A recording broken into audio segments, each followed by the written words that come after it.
Hola, ¿qué tal? Bienvenido a estos No Dormirás Más, y el día de hoy te voy a presentar el Panteón de Belén, su historia y sus aterradoras leyendas. Sale caminando por las escaleras, camina hacia el mango, se desaparece rápidamente lo que pasa. Este video le daría la vuelta al mundo, el descubrimiento de entes extraños vagando por el panteón. Este misterioso hallazgo tenía sus dudas. ¿Era real o simplemente un fraude? Un monje muy extraño que al caminar de costado únicamente se aprecia que en su mano izquierda trae un crucifijo en forma de boomerang.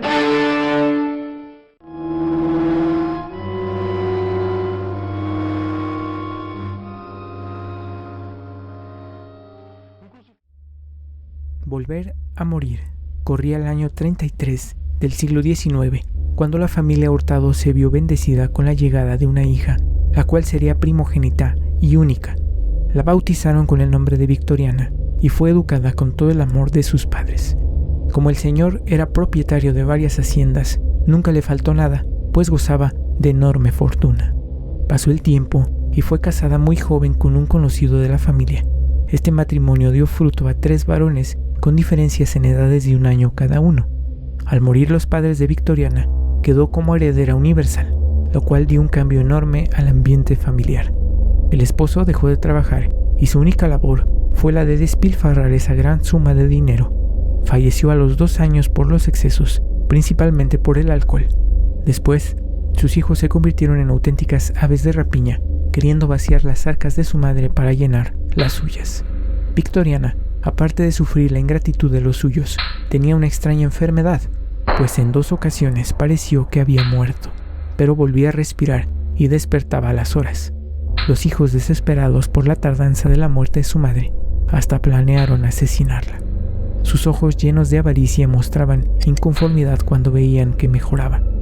Ella, agradecida con Dios, siempre le pedía que ablandara el recio corazón de sus hijos.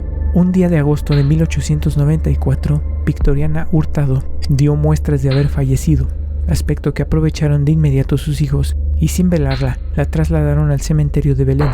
Ellos, Octavio, Alejandro y Javier, escarbaron la fúnebre fosa, enterrando a su progenitora. Cuentan que en la noche un extraño ruido interrumpió la quietud del lugar. Un gemido largo y lastimero se escuchó, acompañado del chocar de algunas piedras. Al día siguiente las personas se arremolinaban, espantadas alrededor de la tumba de Victoriana. Una de sus manos, convertida en piedra, como el corazón de sus hijos, anunciaba que había sido enterrada viva. La siguiente leyenda es el árbol del vampiro. Todo inició cuando aparecieron varios animales muertos en las Barranquitas y allá por el barrio de Carrizal. En un principio se le tomó como algo natural, pero analizando los cuerpos se dieron cuenta que estaban secos, sin alguna gota de sangre. De ser solo un rumor se convirtió en un gran problema, pues en poco tiempo aparecieron cadáveres de niños, principalmente lactantes, con las mismas características. Era un hecho, había un vampiro en Guadalajara. Los habitantes de la ciudad, olvidando su fiesta y algarabía nocturna, por ningún motivo salían, se recogían desde temprano en sus hogares para solo rezar y pedir que ese ser de ultratumba desapareciera para siempre de sus vidas. Bien dicen que no hay mal que dure 100 años ni nadie que los aguante, pues un grupo de personas hartos de los ataques de este engendro demoníaco decidieron dividirse por diferentes rumbos para acechar al quebrantador de su paz. Pasadas 2 noches un grupo logró aprenderlo en una red. Fue llevado al cementerio de Santa Paula y con una larga e improvisada estaca le atravesaron el corazón, dejando sin vida a ese monstruo de la noche. Al siguiente día muy temprano le colocaron gruesa losa de concreto para afianzar que no volviera a salir del recinto. A los pocos meses, ante el asombro de los tapatíos, la estaca quebró la losa y comenzó a crecer al mismo tiempo que se transformaba en un enorme árbol. Dicen los que saben de esto que si uno pincha o hace una pequeña ranura en el tronco del árbol, sale sangre, la cual pertenece al vampiro ahí enterrado. Cuenta la leyenda que cuando el árbol triture completamente la tumba, el vampiro quedará libre para de nuevo atacar a los trasnochadores tapatíos. La siguiente leyenda se llama Caso Único. Desde el día en que nació Ignacio, los médicos se impactaron de tan peculiar caso, pues en sus años de práctica y estudio nunca habían presenciado tal fenómeno. Resulta que el niño tenía una total aberración a la oscuridad, así como a los lugares cerrados. Tenía que dormir con la luz encendida de su cuarto, ventanas abiertas, y no permitía que colocaran algún mueble u objeto que hiciera bulto. Sus padres intentaron encontrar alguna respuesta a tan extraña enfermedad. Inclusive acudieron con varios brujos en San Martín de las Flores, pero todo fue en vano. Exactamente cuando cumplió 1 año falleció Ignacio, y después de velarlo, lo sepultaron en el Panteón de Belén. Fue un entierro sencillo, pues en las inhumaciones de angelitos no iba mucha gente. Al siguiente día, el velador del cementerio, completamente horrorizado, fue con las autoridades correspondientes para reportarles que la noche habían desenterrado el ataúd del niño, porque lo había encontrado sobre la losa de su tumba. Lo volvían a colocar en su recinto, pero por 10 días consecutivos el féretro amanecía siempre en la superficie. Las personas extrañadas se juntaban todas las mañanas para presenciar semejante espectáculo fúnebre, aspecto que la familia de Ignacio no veía con buenos ojos. Los padres del pequeño dieron solución al asunto. Informaron a las personas del mal que había sufrido su hijo en el año que tuvo de vida, y que por tal motivo decidieran dejarlo sobre la superficie de la tumba. Hasta entonces dejó de tener curiosidad tal acontecimiento. Ahora te contaré el tesoro del marinero. Por su forma de vida, en vez de tener un amor en cada puerto, tenía varios enemigos. Surcó el Océano Pacífico principalmente por las costas de Nayarit, Colima y Jalisco, dedicándose como todo buen pirata a apropiarse de las joyas, oro y todo lo de valor que encontraba en sus barcos que asaltaba. El botín era enterrado en un lugar que solo él sabía, y aunque tuvo un hijo, nunca le reveló el secreto del sitio donde guardaba ese gran tesoro. Ya muy viejo, se vino a radicar a la ciudad de Guadalajara, falleciendo a los pocos meses. Dicen que si uno le prende una veladora y le reza un rosario completo con toda devoción, pero a las 12 de la noche, frente a su tumba en el Panteón de Belén, y pidiendo por la salvación de su alma, se aparecerá el fantasma del marinero y revelará el punto exacto donde enterró su vasto tesoro. La apuesta trágica. El doctor Joaquín Baeza Alzaga, entusiasta escritor e historiador acucioso, me refirió que el cementerio de Belén fue teatro de una leyenda en que perdió el juicio un estudiante de medicina, el cual apostó con sus compañeros que él entraba al camposanto a las 8 de la noche, y al toque de las ánimas, cuando dice que salen los muertos de los sepulcros, y que no solo entraría hasta el fondo del corredor, sino que fijaría un clavo como señal de que había realizado su hazaña. En efecto, al primer clamor de las 8 de la noche dado por la campana del templo de Belén, entró con pasos firmes, se dirigió al fondo del corredor con un martillo y un clavo. Al llegar, lo hundió, pero al querer retirarse sintió que alguien lo detenía. Entonces, tal vez la imaginación empezó a transformarlo. Sintiendo que una mano helada lo sujetaba por los hombros, quiso gritar, pero no pudo y se desmayó. Viendo que transcurrían las horas y no salía, sus compañeros fueron a ver lo que sucedía y lo encontraron tirado en el suelo, sujeto de la capa por el clavo en la pared. Volvió el estudiante en sí, pero estaba loco. Al fin juntos. José María Castaños estaba tan enamorado de Andrea que ya hasta platicaban de matrimonio. La pareja acostumbraba a caminar por la Alameda y sentarse a charlar en la Plaza de Armas, y por lo visto todo indicaba que no había ninguna dificultad, pero la realidad era otra. Resulta que había un par de problemas: la gran diferencia de clases, ya que la familia de José tenía muy buena posición económica y la de Andrea Retes era humilde. Para colmo de males, la madre de él se oponía a esta relación y hacía hasta lo imposible por separarlos, atreviéndose inclusive a sobornar a los padres de Andrea para que ésta lo dejara, y fue tanta su cizaña que las familias no se podían ni ver. La relación de la pareja iba en crisis, pues tenían muy poca oportunidad de verse.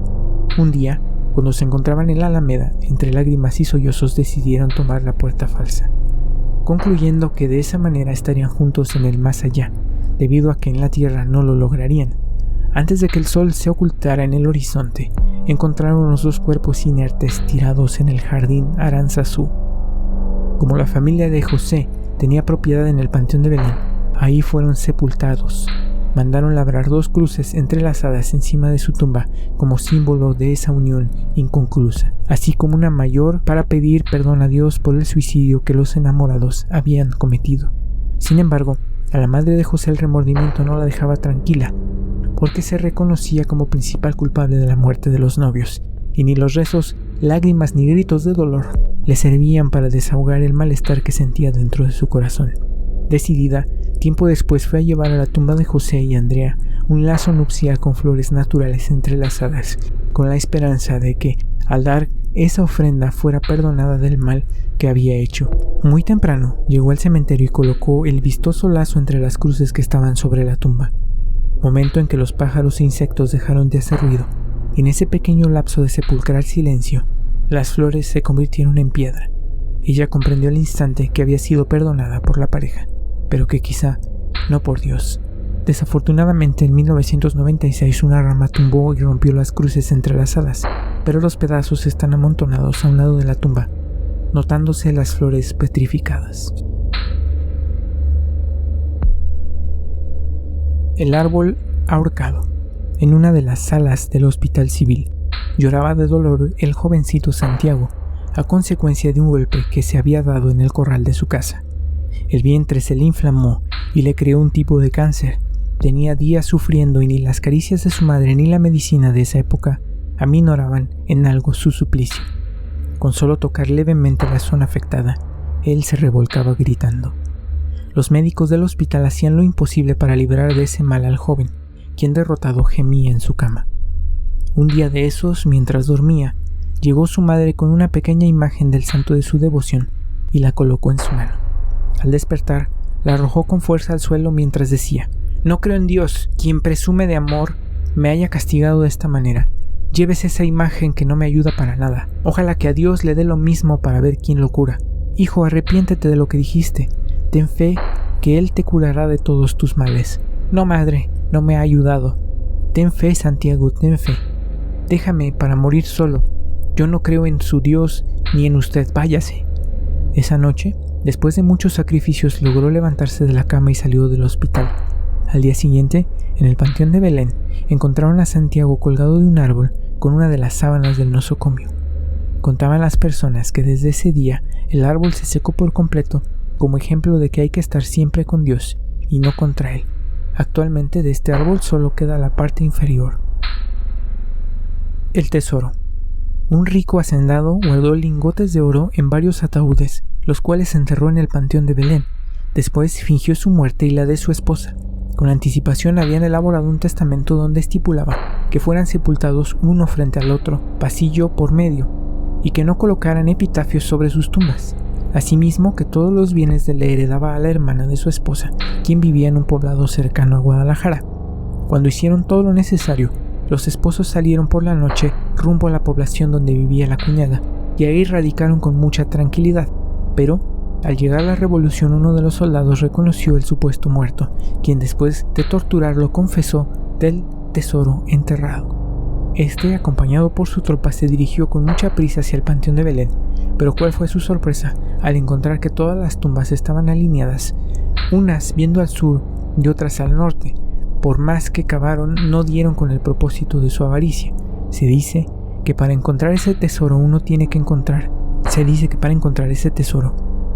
entrar al panteón a las 8 de la noche, que es cuando las campanas de los templos anuncian el toque de las ánimas y salen los espíritus de las personas allí enterradas, así como rezar 3 Padre Nuestros, 3 Aves Marías y contestar acertadamente a una pregunta que hacen los espíritus.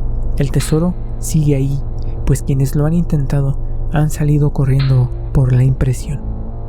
Por vocación. En la madrugada del 30 de enero de 1915, la ciudad fue atacada por las fuerzas villistas, quienes venían al mando del general Julián Medina. Entraron echando bala diestra y siniestra contra todo lo que se moviera y hasta a edificios públicos. El defensor de la plaza fue el general Manuel M. Diegues, quien de inmediato organizó a sus hombres para contrarrestar el ataque. Este enfrentamiento entre villistas y carrancistas dejó a muchos muertos y heridos. Más tarde, por vocación, los sacerdotes David Galván y José María Araiza salieron a las calles para cumplir con su deber de auxiliar espiritualmente a los heridos graves. Al poco rato fueron aprehendidos por el pelotón de indios yaquis y conducidos al cuartel Colorado Chico. Horas después, fueron llevados a espaldas del Panteón de Belén para ser fusilados. El padre Galván se colocó frente a la tropa y señalándose el pecho dijo: «Peguen aquí». A la orden de fuego, cayó el cuerpo al suelo, dándole también el tiro de gracia para que no quedaran dudas de su muerte. En breve, familiares y amigos de los clérigos llegaron al lugar con un indulto, pero solo fue aprovechado por el padre Araiza. Nos cuenta José Telariz que se refería que más tarde que el sacerdote pagara con la vida su celo por atender a los heridos en el Albazo de Medina, en la esquina del hospital se veía un fantasma a las altas horas de la noche, musitando algunas plegarias y llevando en la diestra una pequeña lámpara que reflejaba el pecho ensangrentado de la víctima. Debido a la gran cantidad de cadáveres, como consecuencias de la peste en el año de 1786, los cementerios existentes se llenaron por completo, así como los templos con sus atrios, que por costumbre de esa época se inhumaban en estos sitios. Dentro de las medidas tomadas para prevenir la propagación de la epidemia referida, se encuentran las relacionadas con los entierros del extraordinario número de muertos en la ciudad. Muy pronto fue necesario suspender los entierros dentro de la catedral para que no se infecten con los entierros contiguos, según dijo el fiscal del crimen de la audiencia. Entonces se acordó que los cuerpos fueran sepultados en el templo de Santo Tomás, pero en septiembre de ese año, es decir, 1786, el mismo fiscal declaró que no se podían enterrar sino muy pocos en ella. Por si fuera poco, el mismo fray Antonio Alcalde dijo que, desde el principio del mes de marzo hasta hoy, 15 de septiembre de 1786, se han enterrado en la iglesia y cementerios de Guadalajara 25 cadáveres cada día, uno con otro de párvulos y adultos que suman 5,000, la poca diferencia, y no podrían abrir sepulcros sin riesgo de tocar en alguno que exhale vapores pestilentes con gravísimo peligro para la ciudad. El presidente de la audiencia comunicó un cuadro dantesco, explicando que aun cuando los conventos de la ciudad estuvieran dispuestos a franquear sus iglesias para enterrar más cadáveres, no se podría evitar el horror y el peligro de encontrarse como ahora en el atrio de Guadalupe, amontonados a las puertas de los otros templos cada mañana los cadáveres que se llevaran durante la noche y dejándolos desnudos enteramente sin que se pueda saber quiénes son, su estado ni patria.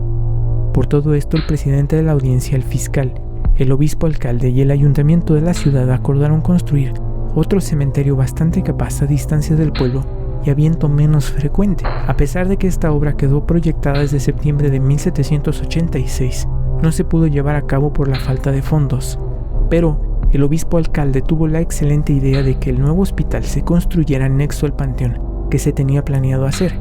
Esto lo expresó el 25 de diciembre de 1786.